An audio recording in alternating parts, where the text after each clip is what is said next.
ನಮಸ್ತೆ ಗೆಳೆಯರೆ, ನಿಮಗೆ ಇವತ್ತೊಂದು ಅದ್ಭುತ ತೋರಿಸ್ತಾ ಇದ್ದೀನಿ. ಬನ್ನಿ. ಮೈಲಾರಲಿಂಗ ಕ್ಷೇತ್ರ, ಆ ಕ್ಷೇತ್ರದ ಅಧಿಕಾರಿಗಳು, ಧರ್ಮದರ್ಶಿಗಳು ನಮಗೆ ಇವತ್ತು ಒಂದು ವಿಶೇಷ ವಿಚಾರವನ್ನ, ವಸ್ತುವನ್ನ ಪರಿಚಯ ಮಾಡಿಸ್ತಾರೆ. ಬನ್ನಿ, ಹೇಳಿ. ಇದು ಭಂಡಾರ ಬಟ್ಲು ಅಂತ ಹೇಳಿ, ಯಾವಾಗಲೂ ಗುರುಗಳ ಸನ್ನಿಧಾನದಲ್ಲಿ ಗುರುಗಳ ಕೈಯಲ್ಲಿನೇ ಭಂಡಾರ ಇರುತ್ತೆ. ಮೈಲಾರಲಿಂಗನಿಗೆ ಶ್ರೇಷ್ಠವಾಗಿರ್ತಕ್ಕಂಥ ಪ್ರಸಾದ.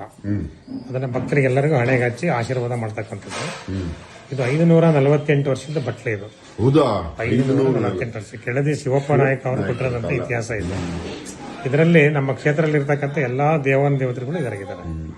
ಮೊದಲನೇದಾಗಿ ತೋರಿಸ್ತಾ ಇದ್ದೀನಿ, ಗಂಗಮಾಳಮ್ಮ, ಪಾರ್ವತಿನೇ ಗಂಗಮಾಳಮ್ಮನಾಗಿರೋದು. ಇದು ಗಂಗಮಾಳಮ್ಮನ ಮೂರ್ತಿ. ಇದು ಕೆಳಗಡೆಗೆ ಮಣಿಕಾಸುರನ ರುಂಡ ಇದೆ. ಪಾದದ ಅಡಿಯಲ್ಲೇ ನಾವು ಇರ್ಬೇಕಂತ ಹೇಳಿ ವರ ಕೇಳ್ಕೊಂತಾರೆ ಅವರು. ಆದ್ರಿಂದ ಪಾದದ ಅಡಿಯಲ್ಲೇ ಇದ್ದಾರೆ. ಇವನು ಶಿವ, ಮೈಲಾರಲಿಂಗ, ಕಿರೀಟಧಾರಿಯಾಗಿ ಖಡ್ಗ, ಡಂಬುರ್ಗ, ಭಂಡಾರ ಬಟ್ಲು ಎಲ್ಲ ಜೊತೆಗೆ ಬಂದು ರಾಕ್ಷಸರ ಸಂಹಾರ ಮಾಡಕ್ಕಾಗಿ ಇಲ್ಲಿ ಬಂದಿರೋದು. ಇಲ್ಲಿ ಮಣಿಕಾಸುರನ ಒಂದು ರುಂಡ ಇದೆ, ರಾಕ್ಷಸರದು. ಇವನು ಹೆಗ್ಗಪ್ಪ, ವಿಷ್ಣುನೇ ಇಲ್ಲಿ ಹೆಗ್ಗಪ್ಪ ಆಗ್ತಾನೆ. 7 ಕೋಟಿ ದೇವತೆರಿಗೆಲ್ಲರಿಗೂ ಅವನು ಕಮಾಂಡರ್ ಆಗಿರ್ತಾನ ಅವನು. ಇವರು ದೇವನಾರಿಯರು ಅಂದ್ರೆ ಗಾಳಿ ಬೀಸ್ತಕ್ಕಂಥವ್ರು, ಚಾಮರ ಹಾಕ್ತಕ್ಕಂಥವ್ರು. ಇದು ಕಾಲಭೈರವ,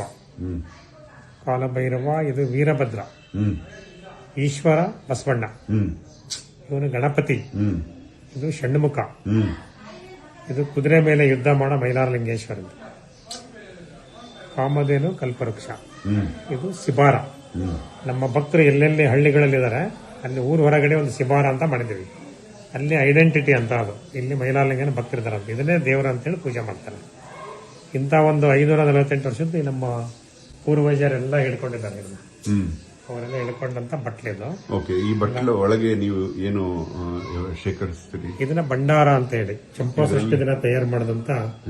ಚಂಪಾಸೃಷ್ಟಿ ನಮ್ಮ ಮೈಲಾರಲಿಂಗ ದೇವರು ಉದ್ಭವ ಆದಂತಹ ದಿನ.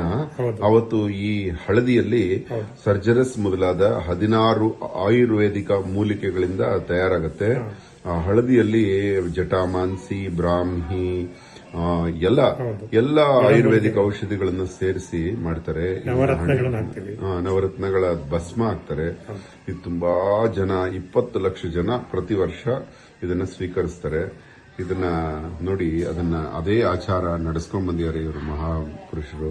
ಇದನ್ನ ನಾವು ಯಾವತ್ತಿಗೂ ಭಕ್ತಾದಿಗಳಿಗೆ ಪ್ರಸಾದ ರೂಪದಲ್ಲಿ ಕೊಡ್ತೀವಿ. ಮತ್ತೆ ಈ ಬಟ್ಟಲ ಬಗ್ಗೆ ಒಂದು ಮಾತು ಹೇಳ್ಬೇಕು.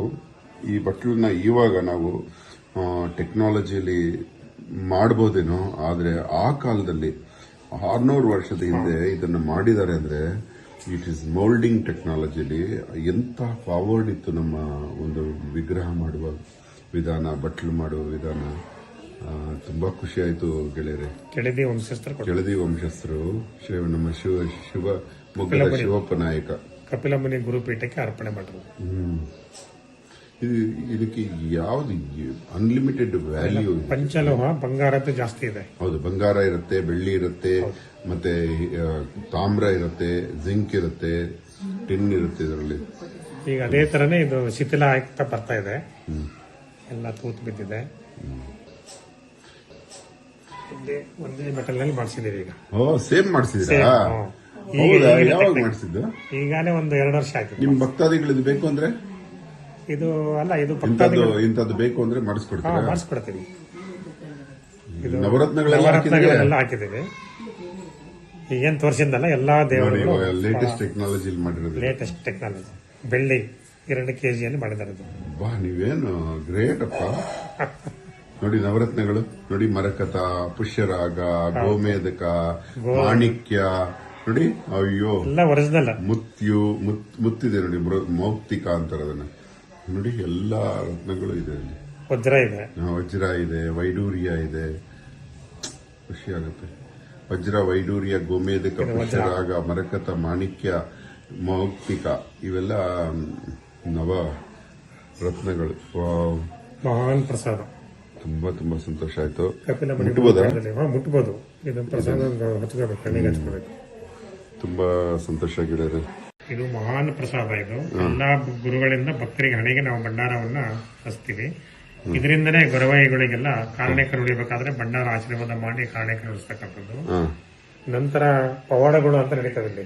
ಹ್ಮ್ ಬಗಡೆಗೂಟದ ಪವಾಡ, ಹ್ಮ್ ದೀಪ ಚುಚ್ಕೊಂಡ್ಬಿಡ್ತಾರಲ್ಲ ತ್ರಿಶೂಲನ, ಅದಕ್ಕೆಲ್ಲ ಚುಚ್ಚಿಕೊಂಡಾಗ ಇದೇ ಪ್ರಸಾದ ಹಾಕೋದು ನಾವು.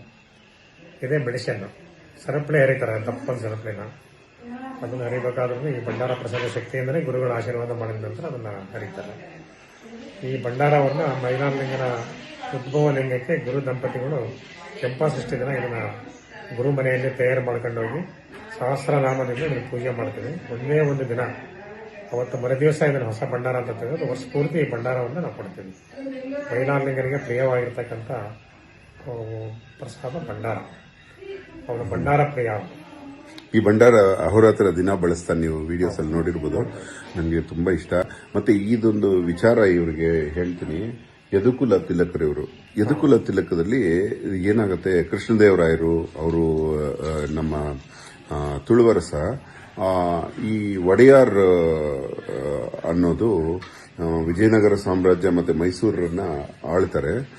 ಹಾಗೆ ಇವಾಗಿರೋ ವಿಜಯನಗರ ವಂಶಸ್ಥರು ಯದುಕುಲದವರೇ.